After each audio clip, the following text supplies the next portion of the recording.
அருகே 5 பள்ளிகளில் சமூக தணிக்கை குழுவினர் சத்துணவு திட்டத்தை ஆய்வு செய்தனர். மயிலாடுதுறை மாவட்டம் குத்தாலம் அருகே உள்ள KSO அரசு உதவி பெறும் உயர்நிலை பள்ளி உள்பட 5 பள்ளிகளில் புரட்சித் தலைவர் MGR சத்துணவு திட்டம் குறித்து சமூக தணிக்கை குழுவினர் 5 நாட்கள் ஆய்வு செய்தனர்.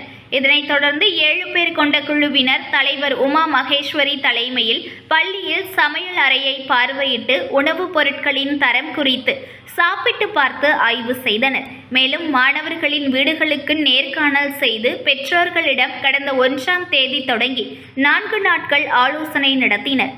இறுதி நாளான இன்று திட்ட செயலாக்கத்தினர் மற்றும் பெற்றோர்களுடன் கருத்து கேட்கும் கூட்டம் KSO அரசு உதவி பெறும் பள்ளியில் நடைபெற்றது.